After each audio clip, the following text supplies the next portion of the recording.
നിന്നെ പോലെ നന്മയുള്ള ഒരാളെ ഈശ്വരൻ കാത്തോളും. ശരിയാ, അത് ഞാൻ സമ്മതിച്ചു.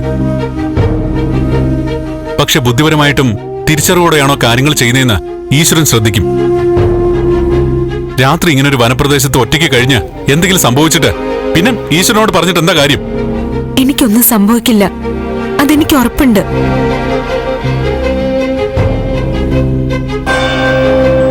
ആത്മവിശ്വാസം നല്ലതാ, പക്ഷെ അമിത ആത്മവിശ്വാസം കുഴപ്പങ്ങൾ കൊണ്ട് ചാടിക്കും. നന്ദു, ഈ കാര്യത്തിൽ നന്ദു തർക്കിക്കരുത്, തടയരുത്. ഞാൻ പൂർണ്ണമായിട്ട് ഉറപ്പിച്ചു കഴിഞ്ഞു ആ ഭജനത്തിന് പോവാന്ന്. ഭാര്യയും ഭർത്താവത്ത് ജീവിക്കുമ്പോ ഒരാൾ മാത്രം കാര്യങ്ങൾ ഉറപ്പിക്കാവോ? ഭാര്യയും ഭർത്താവുമായി സന്തോഷത്തോടെ ജീവിക്കാൻ വേണ്ടിയാണ് ഞാനിത് ചെയ്യുന്നെങ്കിലോ?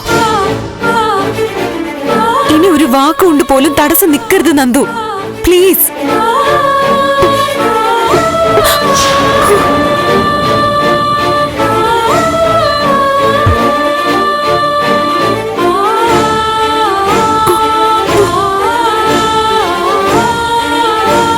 ഇല്ല, എനിക്കിത് അംഗീകരിക്കാൻ പറ്റില്ല.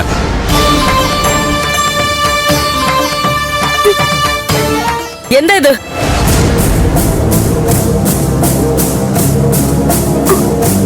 വിട്.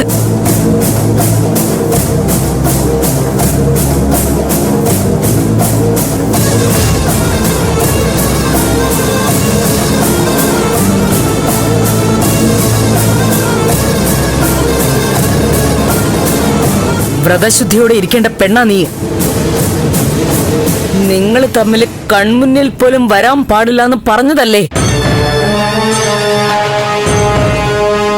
എന്നിട്ട് കൈയും പിടിച്ച്. ദേവിയല്ല, ഞാനായിട്ടത് ചെയ്തേ. നീയാണ് ചെയ്തതെങ്കിൽ ഇവള് തടയണമായിരുന്നു. ഇവിടെ കുഴപ്പങ്ങളെല്ലാം സംഭവിച്ചിരിക്കുന്നത് ഇവളുടെ ജാതകത്തിലെ ദോഷം കൊണ്ടല്ലേ? ദേവി മനഃപൂർവ്വം ദോഷം ഉണ്ടാക്കി വെച്ചെന്നാണ് അമ്മ പറയുന്നേ. ഞാൻ അങ്ങനൊന്നും പറഞ്ഞിട്ടില്ല. ഒരു ദോഷമുണ്ട്, അത് പരിഹരിക്കണം.